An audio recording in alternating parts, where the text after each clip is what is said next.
আসসালামু আলাইকুম। বুন্দিয়া ছাড়া মতিচুরের লাড্ডু যে এত সুন্দর হয় আমি আগে কখনো জানতাম না। আমি আজ 1.5 কাপ বেসন দিয়ে লাড্ডু তৈরি করে আপনাদের দেখাবো। এই লাড্ডুটি খেতে এত মজার যে আপনারা তৈরি করে না খেলে বুঝতেই পারবেন না। তার জন্য এখানে আমি মিক্সিং বোলে দিয়ে দিব 1.5 কাপ বেসন। আমি 1.5 কাপ বেসন নিয়ে নিছি। এখন দিয়ে দিব সামান্য পরিমাণে লবণ। লবণটা দিয়ে লবণ আর বেসনটা আমি ভালো করে মিক্সড করে নিয়ে নিব। এখন আমি দিয়ে দিব নরমাল পানি। এখানে পানিটা আমি অল্প অল্প করে দিয়ে দিব। পানিটা দিয়ে একটু ভালো করে মেশানো হয়ে গেলে আবার আমি পানি দিয়ে দিব সামান্য পরিমাণের। এখানে একবারে পানি দেওয়া যাবে না, অল্প অল্প করে পানি দিয়ে একটি স্মুথ ব্যাটার তৈরি করে নিতে হবে। এখানে আমি আরও পানি দিয়ে ব্যাটারটাকে ভালো করে বিট করে নিয়ে নিব। ব্যাটারটা আমার ভালো করে বিট করা হয়ে গেছে। এর থিকনেসটা ঠিক এই রকম হয়ে আসবে। এখন আমি বেসনের পিঠাগুলো তৈরি করতে চলে যাব। এই ফ্রাই প্যানে আমি 1 চামচের মতো সাদা তেল দিয়ে চামচ দিয়ে পিঠার শেপ দিয়ে দিব। আপনারা যে যেমন পারেন তেমনভাবে দিতে পারেন। আমি একটি চামচের সাহায্যে পিঠার শেপ দিয়ে দিব। আমি এইভাবে সবগুলো দিয়ে দিছি। এখন আমি এক পাশে হয়ে আসলে আর এক পাশে উল্টে দিয়ে দিব।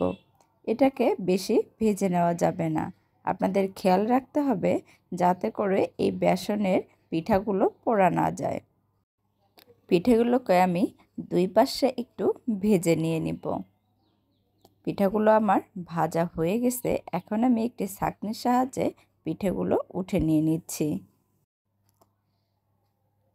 আমি সবগুলো বেসনের পিঠা এইভাবে হালকা করে ভেজে নিয়ে নিছি।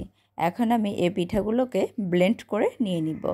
তার জন্য এখানে আমি একটি ব্লেন্ডার জার নিয়ে নিছি। পিঠাগুলো আমি একটু ভেঙে ব্লেন্ড করে নিয়ে নিব। আমি এইভাবে ব্লেন্ড করে নিয়ে নিছি। এটা বেশি মিহি হবে না, একটু দানা দানাই থাকবে। এখন আমি শিরা তৈরি করতে চলে যাব। আমি এখানে 1 কাপ চিনি দিয়ে দিছি। চিনিটা দিয়ে আমি পানি দিয়ে দিব 1.5 কাপের একটু কম। এখন আমি দিয়ে দিব 2 থেকে 3টা সাদা এলাচ। আপনাদের পানিটা বুঝে দিয়ে দিতে হবে। চিনি যদি 1 কাপ হয় পানি কিন্তু 1.5 কাপ লাগবে, এর বেশি পানি দেওয়া যাবে না। চিনিগুলো গলে গিয়ে আমার শিরা থেকে একটি বলক চলে আসছে। এখন আমি দেখব যে চিনি শিরাটা হয়েছে কিনা। চিনি শিরাটা আঠালো আঠালো ভাব চলে আসলেই বুঝতে হবে যে শিরাটা হয়ে গেছে।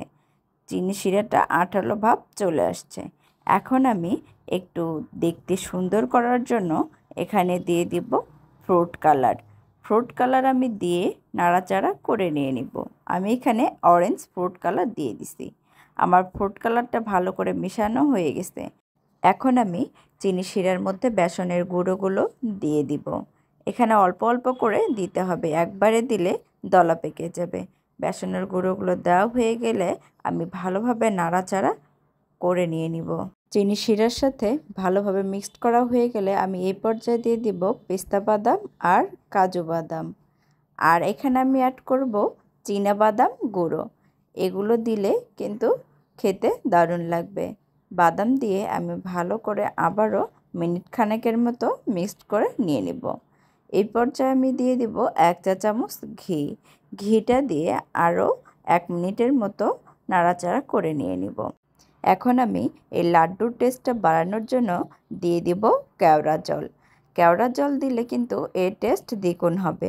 আমি 2 থেকে 3 ফোঁটার মতো কেওড়া জল দিয়ে দিব। কেওড়া জলটা দিয়ে ভালোভাবে মেশানো হয়ে গেলে আমি এটাকে একটু হাতের সাহায্যে দেখব যে হয়েছে কিনা। এরকম যখন লাড্ডু শেপ হয়ে আসবে তখন বুঝতে হবে এটি হয়ে গেছে। এখন আমি এটিকে নামিয়ে একটু ঠান্ডা করে নিয়ে নিব। আমি হাতে একটু ঘি লাগিয়ে নিয়ে নিব যাতে করে লাড্ডুগুলো দিতে সুবিধা হয়। আমি হাতে পরিমাণ মতো নিয়ে একটু চেপে চেপে লাড্ডুর শেপ দিয়ে নিয়ে নিব। আমি একটা তৈরি করে নিয়ে নিছি। আমি আরও একটি আপনাদের দেখাচ্ছি। এইভাবে কিন্তু হাতে ভালো করে চেপে চেপে নিতে হবে, তা না হলে ভেঙে যেতে পারে।